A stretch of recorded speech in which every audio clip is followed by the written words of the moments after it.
Baghdad, 2003. Will the UN inspectors find weapons of mass destruction? Is this the beginning of the end for the Iraqi leaders, distanced now from everyone, including their former friends? What about Jacques Chirac? There was a time not so long ago when being in contact with Saddam Hussein was nothing to be ashamed of. Yet politicians, it would seem, have very short memories. I have no knowledge of the United States companies or government being involved in assisting Iraq develop chemical, biological, or nuclear weapons.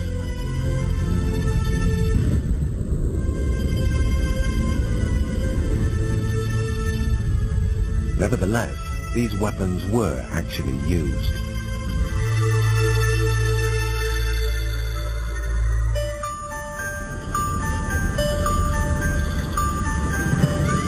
It all began in Paris in June 1974 with the visit of an Iraqi delegation.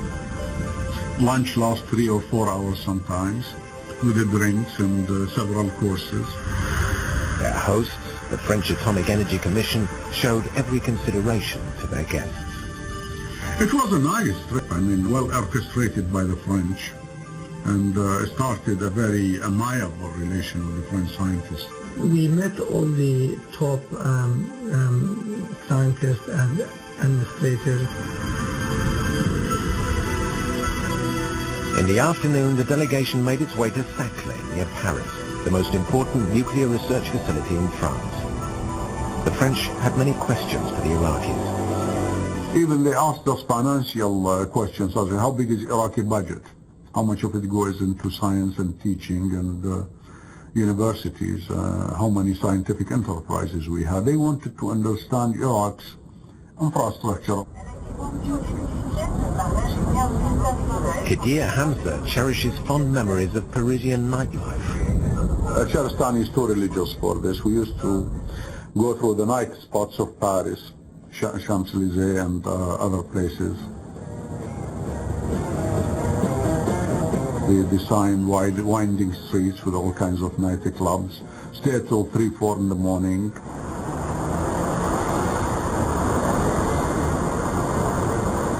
Hamza, who liked the good things in life, was well looked after by the regime in Baghdad. He would stay in the top hotels, and money was no object. Hamza was the director of the Iraqi nuclear program. The regime had brought him back from the American university he had been teaching in. I went back in August 70. On December 2nd, 71, I was approached by the 2 senior persons at Atomic Energy and asked if I read Paul Jaber's book on the Israeli bomb. I knew nothing about nuclear weapons, except what I read in popular books. And I'm a nuclear physicist, but you don't get trained on nuclear weapons. Nuclear weapon work is 90% engineering. Shahristani, too, had returned to his homeland. The authorities in Baghdad had told him he would be in charge of the civilian, and only the civilian, nuclear program.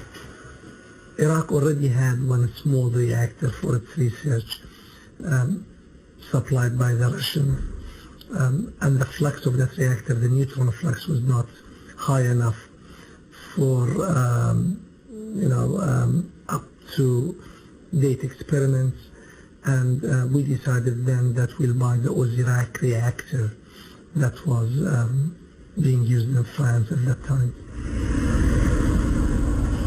The original model for the Osirak reactor was in Saclay. French scientists were very proud of it, and it was used for numerous scientific experiments. There were plenty of French interests at stake. This is something the Iraqi scientists understood early on.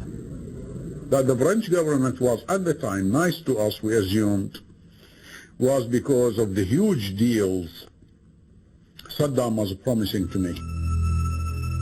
As negotiations got underway, the French didn't linger too long on the more sensitive issues. They started questioning, why are we buying another reactor? Don't we already have a Russian one? We said yes. How many nuclear physicists you have? We said 3. With 3 guys, you bought one, which is unutilized, you want to buy another one? What do you want to do with it?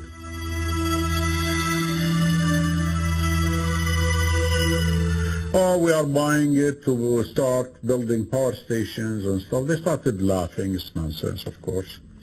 But they told us, through their laughter and jokes, that they know the cover story is nonsense and that we are pretending, under certain pretenses, we are buying the reactor, but also that they don't mind. 6 months later, the French Prime Minister opened a new chapter in Franco-Iraqi relations. Jacques Chirac et son homologue irakien, Saddam Hussein, l'homme fort de Bagdad, ont la même vision des relations futures entre l'Europe et les pays arabes. Même conception de l'indépendance nationale, comprenez à l'égard de l'URSS et des USA, mais volonté commune d'ouvrir en permanence un dialogue euro-arabe. A dialogue which provided Iraq with the opportunity for loosening the ties that bound it to the Soviet Union. We believe that our relations with France is going to strengthen our independence. And let me say, it might also help France to be more independent. Iraq had more to offer France than just independence. You know, in this world, you have to have relations.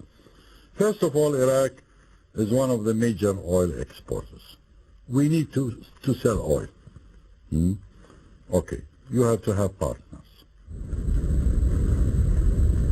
Iraq was looking for a partner to help exploit its oil reserves, the second largest in the world. Due to the international oil crisis at the time, France was more than keen. The first, obviously, for them it was a good deal, securing their oil supplies at reasonable prices, and at the same time selling military hardware and nuclear technology, which did not really have much market elsewhere in the world. French nuclear technology had finally found a buyer. But was it for civilian or military purposes?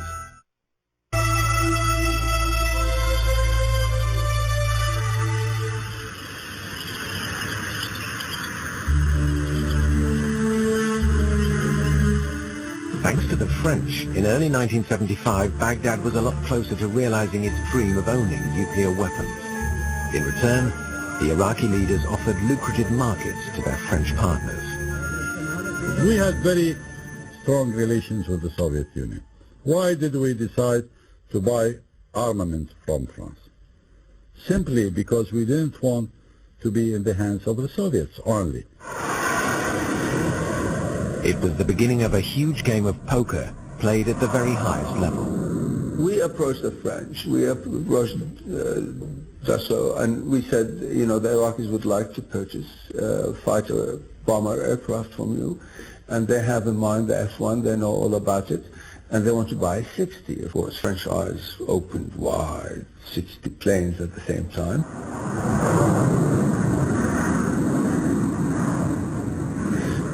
They negotiated, they reached an agreement, the French made the offer, and Saddam, of course, looked at it and he said, this looks expensive.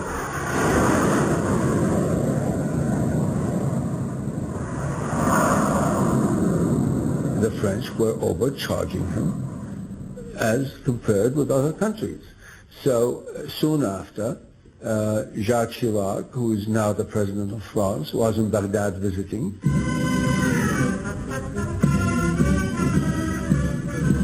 And at the end of a very friendly meeting with Saddam Hussein, looked at Saddam Hussein and asked with the interpreter, why haven't we received the order for the 60 Mirage aircraft?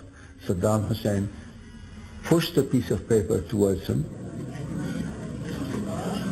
Chirac stared at it, and then he said, the president wants a reduction of $1 million per aircraft. The answer came back, yes. He took the piece of paper Saddam gave him, signed it at the bottom, and sent it back to Saddam without consulting anybody. The man Chirac was negotiating with was only 37 years old. Officially, he was only the number 2 in Iraq, but in reality, he was the man with all the power in Baghdad. The young Minister Chirac understood Saddam's power better than anyone. He showed him around a Kadarash nuclear reactor in autumn 1975. The Iraqi vice president needed little persuading. He had already made his mind up to buy a research reactor. In a Lebanese magazine, Saddam Hussein was quoted as saying, "The agreement with France is the first concrete step towards the production of the Arab atomic bomb." In France, nobody paid any attention. Eh bien, l'accord de coopération nucléaire est au point, nous l'avons même complètement arrêté. Vous savez que conformément à la procédure communautaire, nous devons le transmettre à la communauté, ce qui va être fait immédiatement, et ce n'est qu'au vu des observations éventuelles de la communauté que cet accord sera signé dans un mois. Combien de centrales sont en jeu? In 1976, the Nuclear Cooperation Treaty between France and Iraq was published in the Journal Officiel. In the scientific community, critics were becoming more vociferous. Ce type de réacteur, c'est effectivement un réacteur de recherche, un réacteur d'études, et vous pouvez sortir le tour du réacteur relativement rapidement, ce qui fait qu'à l'intérieur, vous avez un plutonium de qualité militaire. Si nous n'avions pas vendu ce réacteur à l'Irak, d'autres l'auraient vendu, soviétiques ou non, et l'auraient vendu très probablement avec des garanties très inférieures à celles que nous avons exigées et obtenues.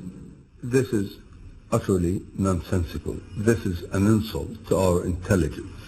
Because if they all said no, there was no place where he could get it. They knew, their intelligence knew very, very well that the USSR was refusing to supply him with this stuff, to their credit indeed.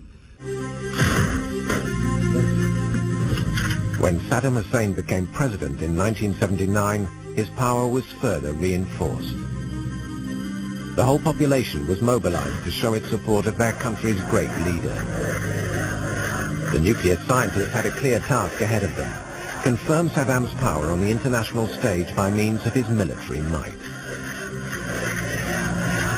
After he became a president, he told us at the Atomic Energy Board that he wanted to redirect the research activities from the peaceful applications, which we were doing till that point, to military applications, what he called the strategic applications.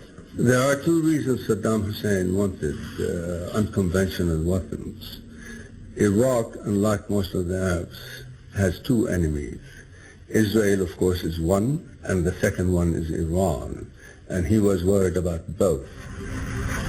In June 1981, the Israeli Air Force destroyed Saddam's most dangerous asset, the Osirak reactor, which had only recently been delivered by the French.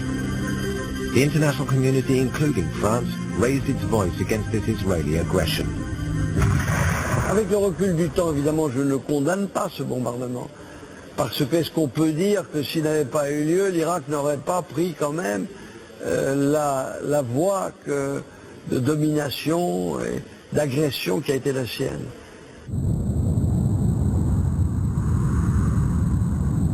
But Saddam was not discouraged. Shortly after the destruction of Osirak, he sent his most trusted collaborator to France to meet the new president, François Mitterrand. Pour son premier contact officiel avec les nouveaux dirigeants français, le vice-premier ministre irakien, Tarek Aziz, est porteur d'un dossier de la plus haute importance: obtenir de la France qu'elle reconstruise le centre nucléaire de Tammuz, détruit par l'aviation israélienne le 7 juin dernier. Il faut rappeler que l'Irak est notre plus important client au Moyen-Orient, ainsi que notre deuxième fournisseur de pétrole. He asked me to discuss it with the Prime Minister. I discussed it with Monsieur Marwa. He did not say no, he did not say yes. He said, let us consider it, I'm going to study it. But they didn't do it. The new government had decided that it was imperative to play a waiting game. Scientific reports strongly advised against the construction of another Osirak. Quand on s'est rendu compte qu'en fait il y avait véritablement une volonté militaire, l'enlisement a été définitif, voilà. Mais ça n'a pas été fait un jour, ça a été un long processus qui a duré, disons, tout au long de l'année 83, 84, 85. But enough was salvaged from the ruins of Iraq for Iraqi scientists to achieve their goal, the completion of at least one atomic bomb. Over the following weeks, Iraq took delivery of some hot cells, the equipment used for handling radioactive material, which was secretly supplied by a new partner, Italy. In exchange, the Italians would benefit from contracts with the Iraqi Navy. L'Irak avait du chantage. Le chantage qui était un chantage surtout économique. Il disait, vous me donnez ce que je voulais et je vous donnerai ce que vous voulez, c'est-à-dire des gros contrats dans le domaine pétrolier et du génie civil, enfin des gros contrats.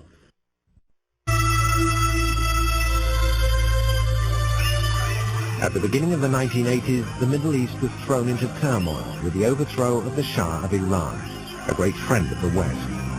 Things underwent a radical change. There was a man in Iran who said, religion is supreme. His name was Khomeini. And there was a man in Baghdad who said, no, the nation state is supreme. Il s'agissait d'équilibrer entre un régime laïque et un régime fondamentaliste qui se mettait en place en Iran. They didn't support Saddam Hussein because they loved Saddam Hussein. They supported Saddam Hussein because they hated Khomeini more. It was soon forgotten that it was the Iraqi dictator and not his Iranian neighbor who fired the first shots. With Iraq's main arms supplier, the Soviet Union, imposing an embargo, the Western nations soon rushed in to fill the gap. Tout le monde était dedans. Hein, et il y avait même 22 pays du monde qui vendaient aussi bien à l'Iran qu'à l'Irak. Saddam did something very, very strange in buying weapons and everything else from the West. He set up a committee in Baghdad made up of himself, his brother-in-law, who was chief of staff of the army, and his deputy prime minister, Adnan Hamdani, whom he later executed. And it was called the Committee for Strategic Development. The Committee of Strategic Development took 5% of all payments to buy arms in the West. That is where the money for unconventional weapons comes from. Saeed Abu Rish was now given a new mission, to procure non-conventional weapons from the West. It was a delicate business, since in principle trade in such arms was banned. I asked a German company to build a chemical weapons plant in Iraq. It's still labeled a pesticide plant. The reason he developed chemical and biological weapons is because it's very easy to build a plant.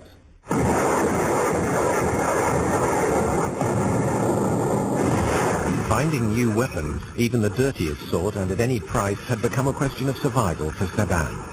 His army, inferior in numbers, was up against the determination of the soldiers of God. 2 years after the conflict began, Iraq was facing a terrible defeat. At the same time, the American authorities transmitted a secret message to Germany. A German company was setting up a toxic gas factory to the north of Baghdad. Obviously, we were dealing with sovereign governments, not something that the President of the United States could order. And so it doesn't mean that necessarily actions were taken in the way, let's say, I would have hoped they would have taken. Wir haben darauf hingewiesen, dass der CIA, dass aber auch andere Quellen und Institutionen darauf hingewiesen hatten, dass deutsche Firmen am Aufbau der Giftgasindustrie, nicht zuletzt in Samara, beteiligt waren. Evidence was accumulating. The site of this mysterious factory was not far from the town of Samara. Officially, its role was to produce insecticides. Yet it occupied 160 square kilometers, and access to the site was strictly controlled.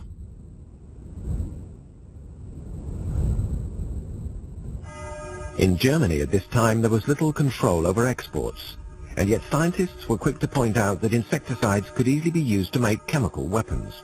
The warnings, however, were ignored. Brieflich bestritt man es. Es wurde behauptet, man hätte keine Exportgenehmigung erteilt. Und man ließ sich auch bis zu einem Monat Zeit zur Beantwortung von Schreiben. In the German parliament, more and more voices were raised against the laws controlling exports, the laxest in Europe. But as for actually changing the legislation, that was entirely another matter. Nein, es war, soweit ich mich erinnere, kein überragend großes Thema in der Fraktion.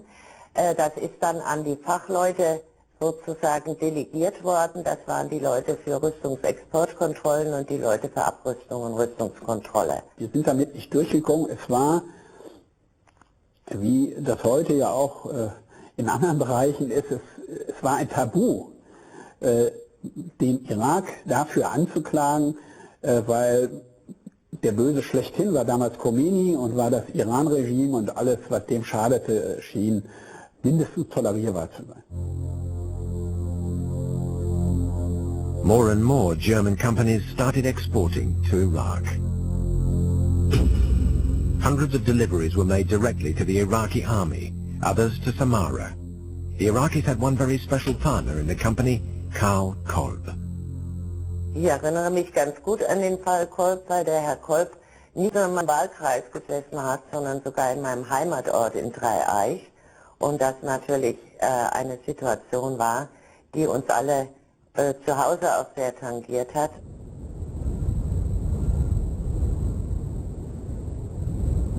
Viele auch bei uns vor Ort haben geglaubt, dass eine so seriöse, in Anführungszeichen, Fabrik wie Kolb eigentlich nicht jemand ist, der Beihilfe zur Giftgasproduktion leistet. Die Firma Karl Kolb, verbunden mit Pilot Plant, war Handelspartner des Irak und saß in Bagdad, mindestens ein Jahrzehnt vorher. Wir haben die Vertreter dieser Firma auch kennengelernt, wir haben uns auch mit ihnen unterhalten. Und die haben einfach die Chancen genutzt. Der Irak brauchte komplizierte Waffensysteme, tödliche Waffensysteme, und Karl Kolb hat die ihnen geliefert. Business with Saddam Hussein's Iraq was very lucrative, especially when it was of questionable legality. It wasn't an open tender situation. It was come over and build a plant. If you accept this offer from the Iraqi government that they need a plant, then please come over and build it. And this way, when there is no tender, there is even more profit in it than usual. And the German company said, yes, we're very, very happy to come to you. So as not to lose the Iraqi market, the Kolb company even undertook legal proceedings against restrictions placed on free trade, and won. Years later, the case against the company was dismissed, despite in-depth investigations by customs. Da sind Mitarbeiter hingegangen, haben sich das angeguckt von der technischen Seite her und haben anschließend gesagt, das war für Pestizide geeignet, aber nicht für C-Waffenproduktion. Es hat sich dann später anders herausgestellt. Die sind im Übrigen auch im Irak gewesen, haben sich die Anlagen dort angeguckt. Other chemical weapons factories appeared in the mid-1980s, in Fallujah and then later in Salman Pak. Deliveries were yet again arriving from Germany. Les Allemands ont un honneur ou un déshonneur, si vous préférez, tout spécial dans l'affaire irakienne. Ils ne se contentaient pas de vendre l'armement. L'armement, qu'est-ce que c'est l'armement? Un fusil, un avion de combat, même un radar, ça s'use, ça se fait détruire, ensuite c'est fini. Les Allemands, ils vendaient des moyens de production qui s'usaient pas, qui se détruisaient pas. Et les moyens de production, pourquoi? Pour l'armement chimique, l'armement bactériologique et aussi pour le nucléaire. Iraq used its chemical weapons for the first time in 1983 against Iranian soldiers. No voices were raised in Germany or in the CIA, which had previously been so scrupulous.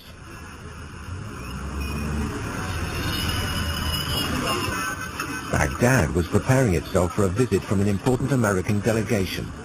Diplomatic relations had been cut off now for 10 years, and the Americans were keen to be discreet about this new entente.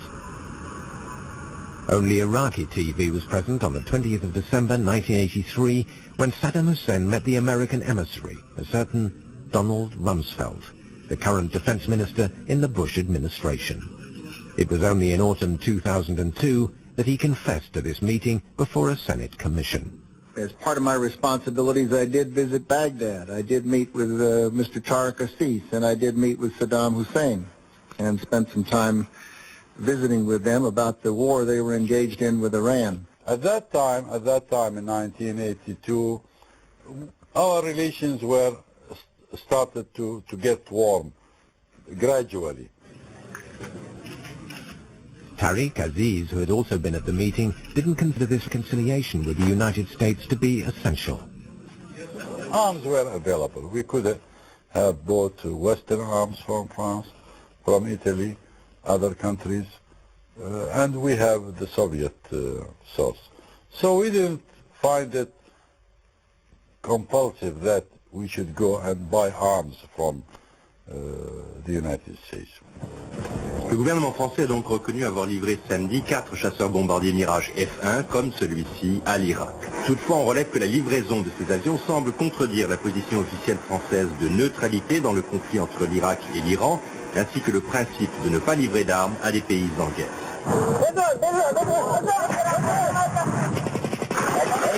But French weapons, even the most modern of them, were not enough to win this long drawn-out war. The time had come for the Americans to supply them secretly with arms. They were anxious for Saddam's regime to prevail over the Iranians. Both the French and the Americans were concerned that Iraqi lines were going to break and the Iranians were going to overwhelm Saddam's army and conquer Iraq. Peut-être que la politique occidentale a été mue pendant toute cette période beaucoup trop par des considérations géostratégiques, anti-iraniennes, et par des considérations commerciales. In 1985, Paris supplied Baghdad with super launchers capable of firing Exocet missiles and destroying Iranian oil tankers, thus marking a new stage in the war. But at the same time, there was new competition in this market, which until now had been reserved for the French. What the Americans did was to look at this and say, this may not be enough. He needs more. And that is when they came in and said to the Iraqis, through me, we are willing to sell you the Harpoon missile, which is the most sophisticated in our arsenal. Trade was up and running again between the United States and Iraq, with the delivery of conventional weapons, but also of biological cultures. I think our universities and our industry bought some growth media, as they call it, from different sources, including the United States. The shopping list sent by Baghdad was a long one. Among other things, the Iraqis were asking for anthrax. But that was not military material when it was bought, you see. It could have been used then later for military purposes. What he used to build his biological weapons, he got from the United States, and the United States had sent at an earlier time all of these live viruses over to various military units in Iraq. Mr. Secretary, to your knowledge, did the United States help Iraq to acquire the building blocks of biological weapons during the Iran-Iraq war? Our officials who had to sign off and approve those shipments had to be aware that this was being used in a military capacity.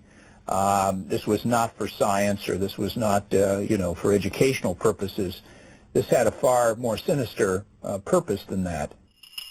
Already in 1994, Senator Regal was showing how these bacteria were the basis for Saddam's biological weapons program. Are we in fact now facing the possibility of reaping what we have sown? Certainly not to my knowledge. I have no knowledge of United States companies or government being involved in assisting Iraq develop chemical, biological, or nuclear weapons.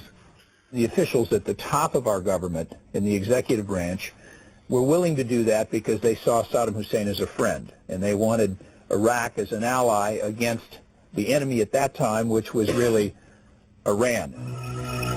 Had the most powerful nation in the world been outsmarted? Questions of biology and any other question. There is a great amount of dual use in everything. Sometimes you buy something and you could use it for this purpose or for the other. And the United States of America, of course, during the war with Iran, supplied him with 46 helicopters made by Hughes. And they said this is to spray Iraqi farms with some kind of pesticide or insecticide. And of course, he just changed two parts in it. He had the engineers and technicians change two parts, and the 46 Hughes helicopters were used by the Iraqi army. And there were other gifts from the Americans. On more than one occasion, they supplied the Iraqis with spy satellite photographs of their enemy.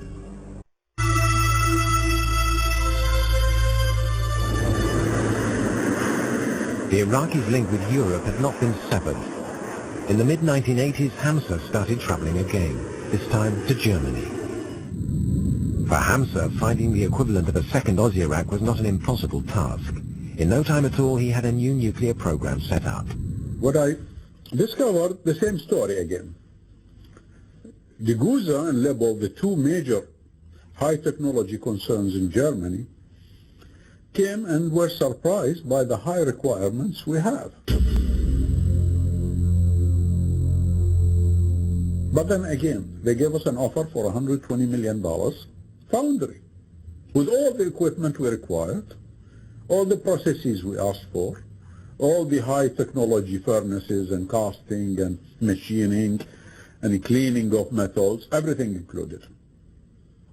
Laughing all the way, but offering us anything we want. They were very pliant, very accommodating. Dieser Schutz der Interessen von Teilen der deutschen Wirtschaft war ganz vorrangig.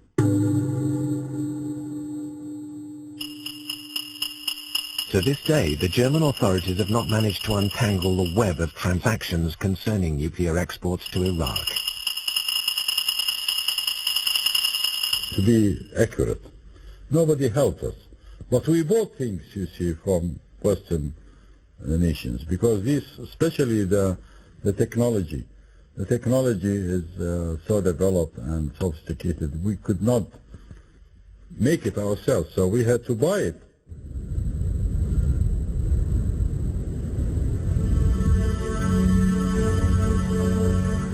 Saddam's planes, which bombed the Kurdish village of Halabja in 1988, were French Mirages dropping German toxic gas. The victims included 5,000 dead, all civilians. Whenever they discovered something that would not be acceptable to their constituency, they all turned around and started accusing other countries. Or it must be the Italians who supplied him with this, or it must be the Germans, or maybe it is the East Germans at the time.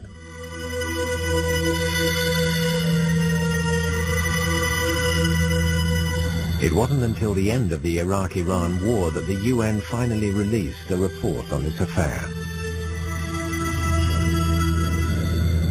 The conflict resulted in 1 million deaths on both sides and had swallowed up half of Iraq's national budget. In 1988, this massively destructive war came to an end, but the trade in weapons continued. After the Iraq-Iran war, Saddam's Western friends were still making trips to Baghdad. And despite the problems regarding payment, they kept on selling their weapons right up to the last minute. And the last minute came when Saddam sent his troops into Kuwait in early August 1990. After the Gulf War, many Western soldiers who had fought Saddam's armies started to notice the symptoms of a mysterious illness. We helped create that problem, we, the United States, by sending these biological items over there, and now having a number of troops who were exposed showing the very symptoms that you would expect from exposures to these biological weapons.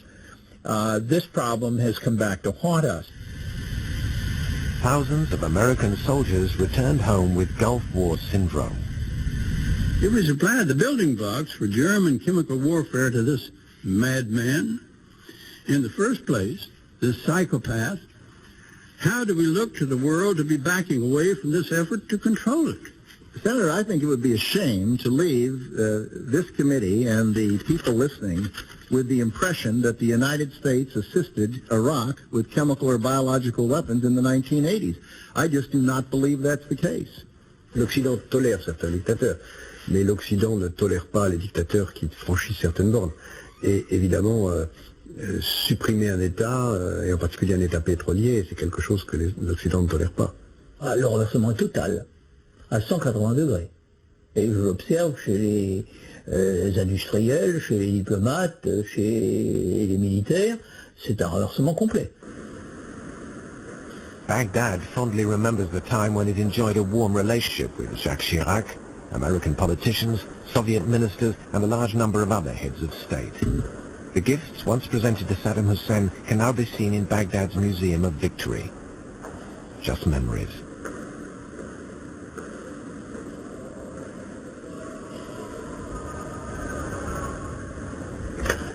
Saddam Hussein thinks of them in terms of transfer of technology.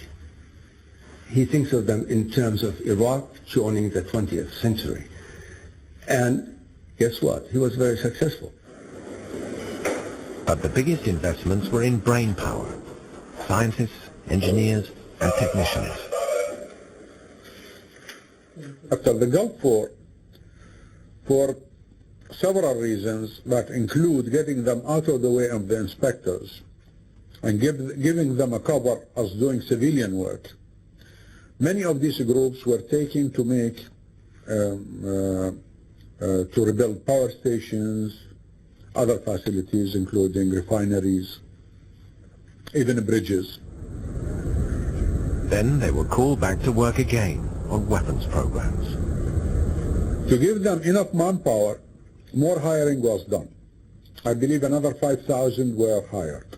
He repatriated thousands of Arab scientists and engineers to Iraq from all over the world and personally supervised their integration into the Iraqi system. 4 years after the end of the Gulf War, Saddam lost one of his most precious collaborators. Hamza decided to flee Iraq as his colleague Sharistani had done. His flight, however, had little effect on the continuing Iraqi nuclear program. By the time I left in 1994, I believe the size of atomic energy-related groups that their eventual input will be in atomic energy and the nuclear weapon program was in the range of 12,000. This is huge for a country like the size of Iraq.